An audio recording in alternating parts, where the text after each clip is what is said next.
Well, I wanted to clear something up to some of my friends that watch this. Welcome, anyway. We've been asked to be guest speakers here at the Being Human Church. And I wanted to clear up, some of my friends asked, so if you joined this other church? But actually last week when we presented was the first time that we had been here. And now that we kind of know what it is, we'll probably come back and visit. So it's a good group of people. Thanks for coming. And for those that aren't here, thanks for listening and watching this. Last week we told a story about being very active in the Church of Jesus Christ of Latter-day Saints, and about how just about every aspect of our lives was based on that. And then our exit from the church, which was kind of traumatic in taking that whole foundation away. But this week, to continue that story or the ongoing story and into the future, is the idea that part of what we got from being members of that church are good. I mean, there were lots of good parts. We stayed in it for a long time because there were lots of good parts. And I almost, if I could go back, then I would probably just float along and be happy there. But the problem is we stopped believing in it.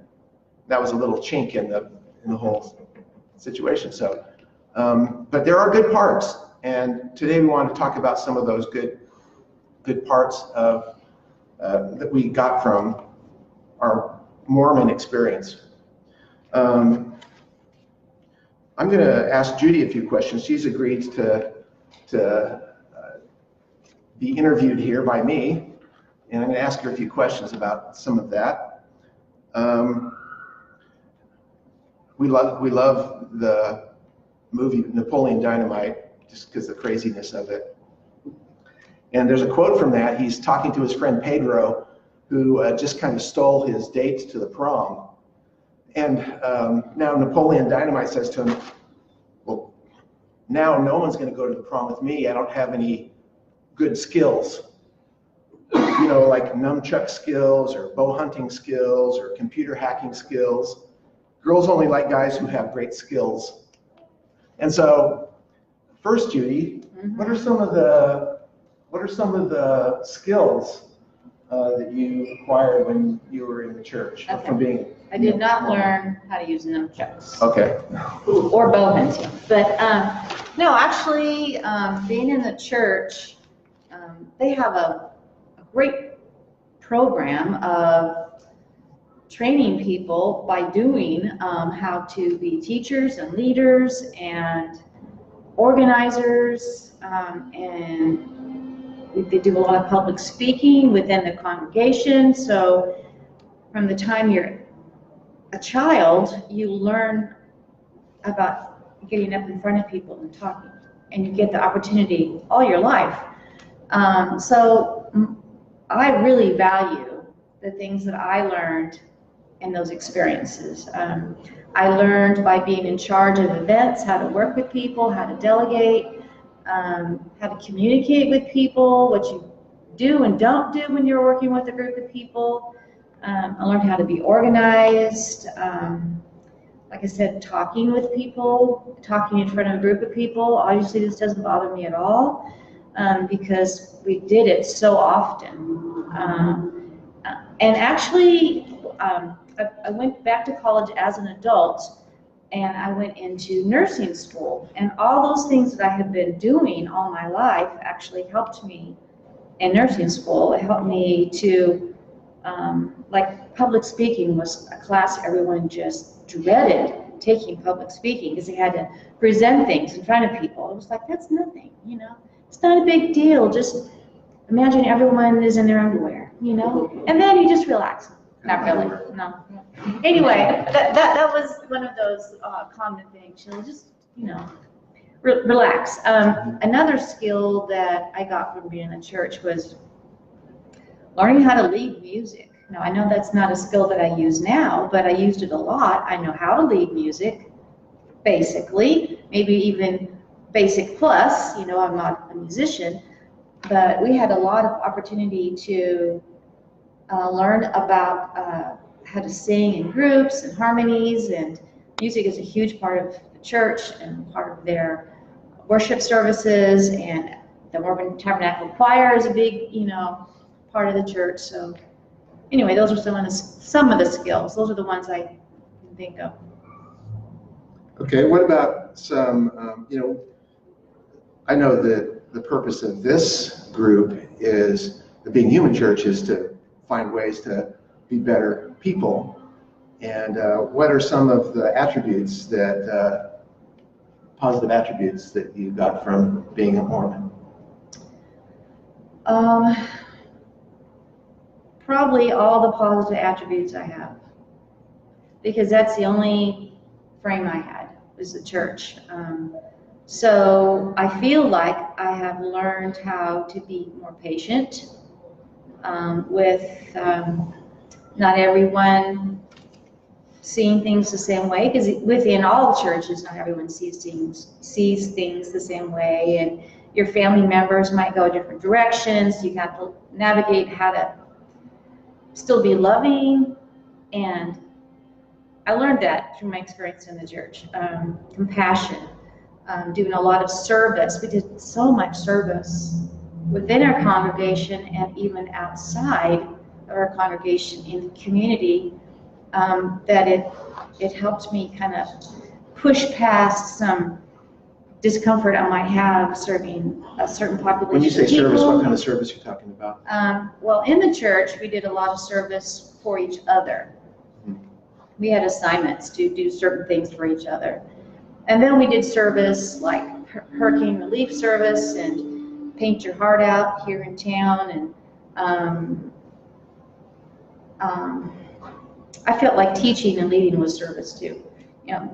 Being friends with people, but I'm not going to do that. And also, so I learned also forgiveness, how to forgive, and that it was important to forgive. And then the common phrase out of the scriptures is, as I have loved you, love one another. So the attribute of trying to see people as individual people. And those are things that I attribute to being part of the church. I mean, I might have got them in other places, but that's where I was. So I want to take those with me. Okay. So the third part, so we talked about skills, you talked about attributes. What about some experiences that you think are valuable that you had when you were in the church? That it gave you an opportunity to have some special experiences or whatever. This might sound like it's advertisement for the Mormon Church, just because there are lots of good things. Yeah. So as a kid, my exposure, I'll call it experience, my experience of being around so many well-run families that were intact, that were working, that experience helped me see that there was more than what I was exposed to in my house, and that I could have that, and I could work for that. So it was invaluable for me. It was like there's another way to do things, and so that experience helped me. So you had other role models. I had role models, yeah. So those were wonderful role models to me. Going to a college that was a church school, I had the experience of learning that that not everyone believes exactly the same, which I thought they did. I thought it was just black and white. Everything was black and white. It is or it isn't. There's true and there's not true, period. There's no in between. But I did learn that there's some gray, and I never knew that before. And that you could still be a member in the gray area. That experience made me feel safe, and I had this huge community of people that were mostly just like me, and they were good role models for me. So I value that. I'm glad that I did that. I'm glad that I went to that school. And the other thing I got out of going to that school was you. So if I hadn't been at that school at that time, I mean, you know, call it a fate, call it divine intervention, whatever your belief is, that's what Punishment happened. for something you Punishment, yeah. That's what came out of that. So I would never want to not have had that experience, because that's where we met, and then, you know, we obviously got married because we met there. So, you know, my most important possession, if I have a possession, is my family. That's the most important part of my life. Yeah. So, and then the other thing I mentioned before was the experiences of serving people, working with people, learning to love people. And I mean, it feels really good when you serve people, and you learn that you have a lot of good things in your life that maybe not everyone has, and you become more grateful for your home, for your family, for your work, for your health, by being around a lot of people that may not have it. And there are people inside and outside of the church. So those are some things I thought. Yeah, I mean, not to answer your question for you, but for me, going on a mission, you know, I don't know, I guess I could have joined Greenpeace or something, but as a 19-year-old, getting a chance to go to another country and see people's perspectives there. And although it doesn't turn out to be such an exotic experience for all Mormon missionaries, everybody's gathered around and you have your letter, and you're going to open it in front of everybody in Boise, Idaho. You know, and your friend just went to Switzerland or somewhere exciting and exotic. Yeah. All right, so it's my turn. I talked about skills, attributes, and experiences that were things that I think are positive, that I'm grateful for, grateful that I had that experience, that I was exposed to all those things. I cherish them. So my first question to you is, do you think a person could have those experiences, learn those skills or attributes outside of the Mormon church? Oh, sure. So I think inside the church, you sort of had this insulated, isolated view, and might not realize that that people are doing all these same good things at other places. But I think of it sort of like an example. So when I was a kid, my family, we hardly went out to eat, okay? And so it was a big deal if we would go to Chinese food or a Mexican restaurant or a seafood restaurant. And so we didn't go there often. And so I think when I went to those places, like if I go to a Chinese restaurant, what am I going to order? I'm going to order the sample plate so that I could get a taste of all these different types of Chinese food. Or you go to the seafood restaurant, you get the captain's platter or whatever that has some oysters and some of this and some of that. And so you get to try everything. And I think in the church, which is similar to other organizations and churches, is you sort of get this sample platter of all these different things that that are like tools, maybe, all those experiences and attributes, teachings. So I guess a good thing about the organized religion is they had this sort of tool set of things that you could experience and learn and be a better person. Be kind of a scavenger hunt to go out on your own and try to find all these parts. When I was a kid, geeks like myself loved Heath kits, which were kind of electronics kit. And my neighbor across the street was building a color TV. And all the parts come in a box, all the transistors and resistors, all that stuff comes in a box, and he puts it all together himself. Well, if you had to go out and find all those components yourself and make a color TV, that would be pretty hard. So I would say that's a similar thing to being in the church, in that you're kind of given all these components and then you pick and choose the ones that are useful for you, and you put the life together with that.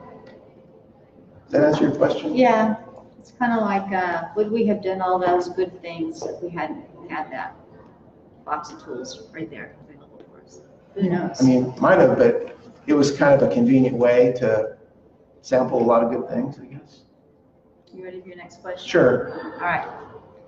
Can you think of some doctrines, scriptures, or teachings that you can still use? Yes. We didn't rehearse these questions or anything. These are all, no. Just like on the Tonight Show, right? Those guests, they have already gone through the questions. We're not quite as entertaining. Yeah, so one thing as I was thinking about this question was the Mormon Church puts a lot of emphasis on learning. And they even have their Institute of Higher Learning, BYU. Some of their scriptures talk about whatever level of intelligence you can gain in this life, you can carry forward. They talk about one of the phrases, the glory of God is intelligence, and seek out of the best books. Another concept that is a good thing is, she was talking about love and inclusion and how in the Mormon view, we're all equal and God is not a respecter of any one person or whatever, that you're all kind of equal.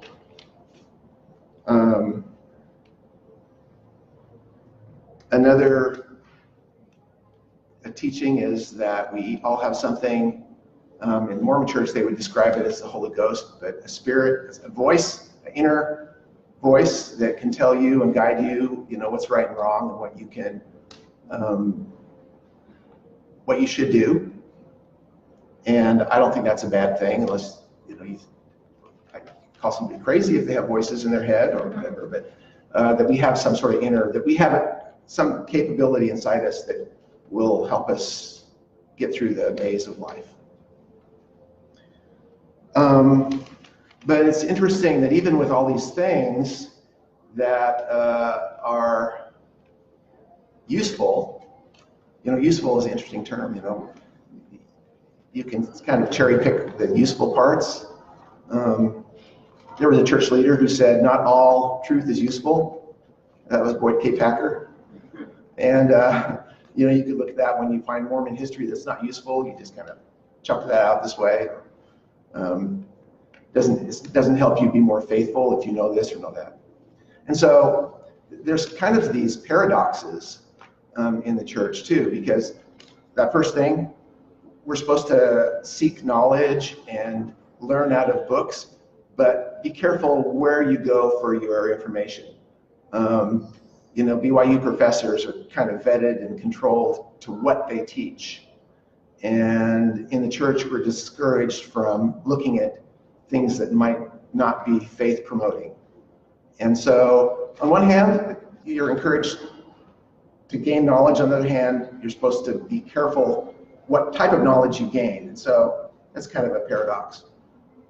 Same thing with inclusion, Can I add something Yes. to that? A thought that came to me is that with the knowledge is that, at least the way I took it was that you could trust anything that was produced by the church, any information. You could trust that it was true, but you couldn't trust anything outside the church. So if you're looking for history information, if you're looking for whatever, you can trust what the church says, and that's what they want you to use is church-produced information. But we were taught we couldn't trust on those other things. Anyway. Yeah, and the same thing with inclusion, where on one hand, you're supposed to love everybody, but on the other hand, it's kind of discriminating on, there's discrimination on who is worthy to do a certain thing. Like, for example, not worthiness so much, but only men hold a priesthood, only people who pay tithing go to the temple, only people of certain beliefs are able to hold certain positions. I mean, even a meeting, just a regular Sunday meeting, is not a place where you expect people that aren't conforming to be. You expect that the people that are there, comments that are made, are going to be sort of conforming kind of concepts, and not doubts or. And I guess the same thing for the voice in your head, where on one hand, you're told that you are this unique individual that has their own voice, but on the other hand, if a leader or the doctrine or the programs in the church say one thing that sort of, excuse the expression, trumps your own voice. An example I'd use is like, I might think it's a good idea on Sunday after church to take my family to a restaurant for a good family time and a kind of a tradition to go out to eat on Sunday after church. But if the church says you shouldn't be spending money going to restaurants or shopping on Sunday, then that's what the church would have you do, not listen to your own voice, but to not recreate or not, church doctrine, keep Sabbath day holy. You don't shop, you don't go to restaurants, you don't go out and recreate. It's the day set aside for worship and things like that. And so, yeah, when you ask, it's useful, I guess there are things in the church that are useful, but you have to sort of cherry pick, say that I do like this part of it. I remember when I was a Boy Scout, and the church at the time where I was sponsored this big Boy Scout camp that was all LDS sponsored troops, and they had a musician. Michael McLean. I don't remember that's who it was, but it might have been singer-songwriter guy that was a Mormon entertainer. And before he did his first song, he said, "This is what I'm going to sing about. It's so important, and everybody can use this in their lives. And if you think about this, then it could be life-changing." And the song was something like, "Hang on." That was the message of the song. Hang on, hang on. And then he started introducing his next song, and the same importance on that next song, and it was "Let It Go." Let go. And it's like, wait a minute. How can both things be important? I guess you choose the one that applies to the situation. And so looking back, you could say, well, if this is helpful, then I use that. If this is helpful, I use that. So. All right. You okay? Number 3? I'm okay. Your last question. Okay, so even though your transition has been hard, can you mention any good things that have come from it? Oh, yes, right at the top of my notes here. Let me see. I think I wrote something down about that. Okay, so first of all, I kind of mentioned this last week, that we're closer in our relationship because we can talk about anything. So there's actually a group of post-Mormons. They call themselves Mormon alumni. And I like that term because it kind of is like, you say as it applies to college, you went to a college and you learn from it, but you don't stay in college your whole life. You move on from that, and you take what you learned and can use, and you move on. So I like that term, Mormon alumni. Not a student anymore of Mormonism, but what was the question? Even though your transition was hard. So we are closer because now we can talk about things together. We talk about any subject. We had some doozies. Why is that? Why is it that we couldn't talk about things before? Because you're always guarded. You don't want to go outside of what the church where they would have you go. So, but we did talk about lots of things. But did you feel like you couldn't say something? When my faith was different than your faith, then I didn't want to affect our relationship by bringing up a doubt or whatever. The same kind of problem as raising your hand in church and saying, I have a problem with this or that. So in our relationship, our kids, some of our kids have been nuanced believers for a while, or non-believers. Or non-believers, yeah. And so when the church, in context of the church, you only want your kids to be faithful. So if number one, you are concerned about being the authoritarian, the person that's going to enforce church rules in our house, then you were that first, and you're a parent and a friend and a confidant second. And so I think for a lot of our kids, it helped us to be more authentic. I feel like also I can be more authentic having gone through that. I can see both sides. I still have one foot in understanding what my friends who are believers, how they feel. And so I sympathize with them, but I can also see things from back a little bit. So I think for me, I've grown by going through that. We tend to judge people less. If you if you think you have the only true belief system that's going to make the difference for whether you go to heaven or not, or what happens to you after you die or not, then you tend to judge everybody according to those rules. Like, well, I like that guy, but you know, they smoke or they drink, or you know, they believe something different. They believe in the wrong God, or they believe, you know, and so now I just feel like, hey, everybody's kind of in the same boat. We're all kind of trying to be better people. We all use different tool sets to do that. Some people use an organized religion. Some people have a different community. Some people might use meditation or some other secular means to be a better person. And so, and you know, we've made a lot of friends from a more diverse group. Some of the most interesting people that we have shared a hot tub with on our last cruise were gay couples. And in fact, we were on a cruise on Valentine's Day, and a gay couple came and sat next to us, and they said, so are you guys on this cruise because of Valentine's Day? And I said, yeah, kind of. And I said, how about you guys? Are you on for Valentine's Day? They, you know, yeah, it's so fun. And they've heard our story of being going through this change of seeing people in different lights. And we've found that we, in coming out to our people as not as non-believers, we've shared experiences with other kinds of people who have come out of different situations and had to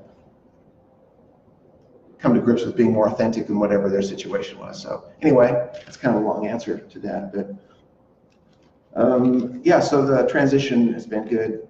Just like there's good things in the Mormon church, I think having gone through a transition out has also been good. Anything else?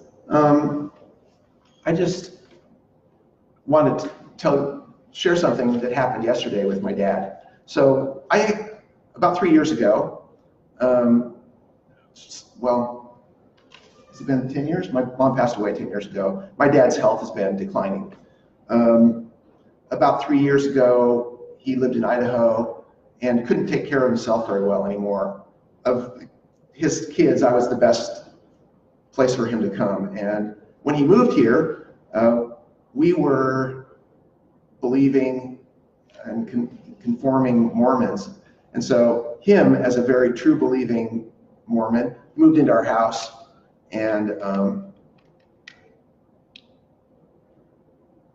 anyway, so when we went through this transition and everything, it's been a little hard for him. About 3 or 4 months ago, he needed to move into a nursing home, but we bring him home on weekends when we can. And yesterday I had him home, and he asked to see the presentation that I did last week. I told him we were doing this, and so he sat down and watched the presentation. And before I said, Dad, if there's any part of this that you want me to cut off, I'll just turn it off, and because I, you know, respect your beliefs and everything. And so he watched the presentation, and after it, I said, so what do you think, Dad? He watched the whole thing. What'd you think about it? And the first thing he said was he didn't agree with what the stake president, the leader, did to us as far as when we left the church. And the second thing he says, he says, I want you and Judy to know that regardless of what you believe, or regardless of the fact that you left the church that I love, I still think that you and Judy are really good people, and that you guys do a lot for me. And that's what he took out of last week's presentation. And so I love and respect my dad for that. Even though he is as true believing Mormon as you can imagine, as are most of my brothers, sisters, and aunts and uncles and family members. He came away, with still giving me a pass and saying, no, you're still a good person. And so I just wanted to share that as an experience. So he told me he was going to share that, and I thought about a little snippet of my life that I could share in closing. And my mom passed away about 5 years ago, and she was one of the first people I thought of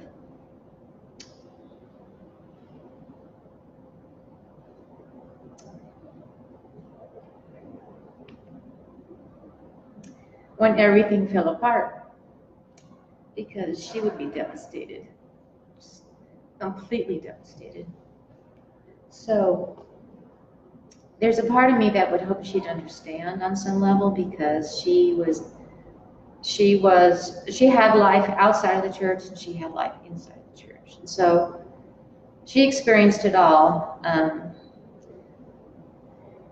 Even now, I'm grateful that she's passed away before she saw this, because I think it would be too hard on her. And I'm her only child too, so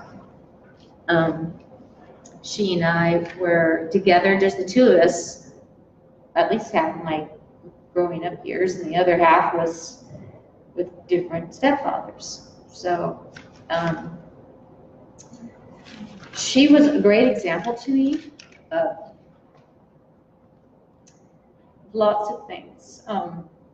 So when Kent and I met, this is in 1981. I had graduated from high school in 1980. I was very young, and I mentioned that I wanted to go to this church school. My mom had just divorced the most recent husband. So she wasn't a real adherent to Mormon at the time. She wasn't really adherent, but it was because it was so difficult to be married to this person. It caused so much conflict. So, I was so entrenched in the church, and she couldn't be, or decided not to be, to try to save her marriage.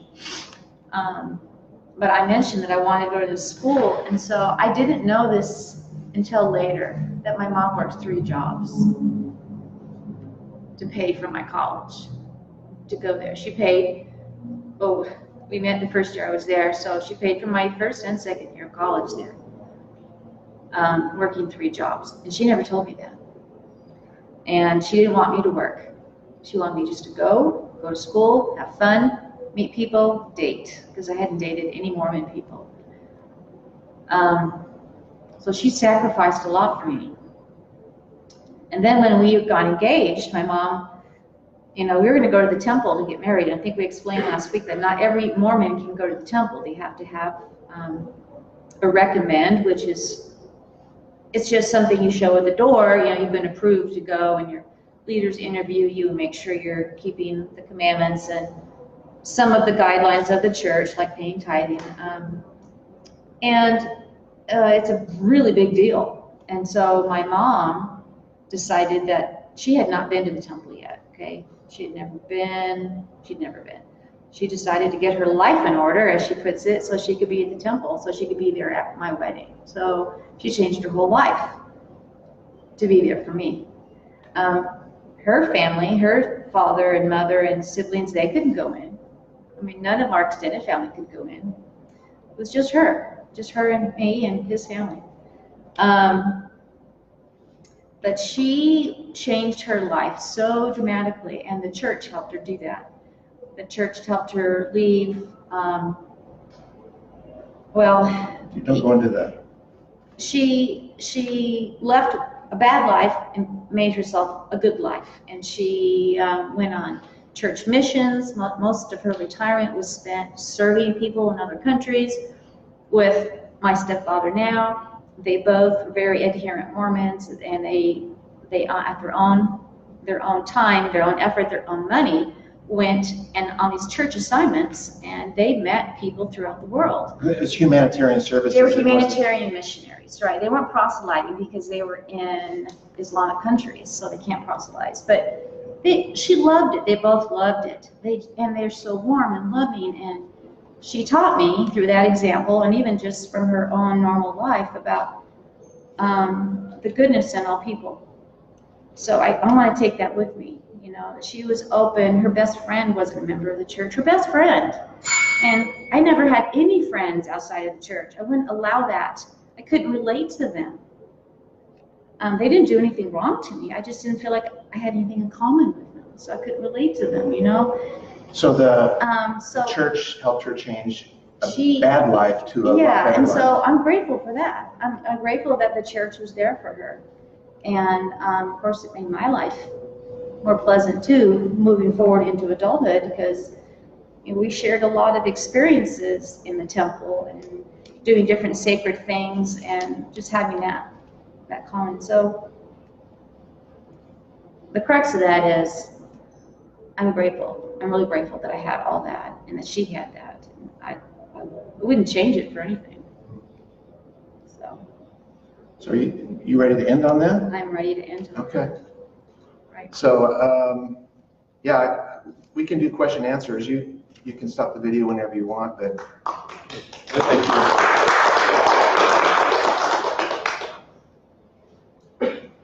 ask us anything.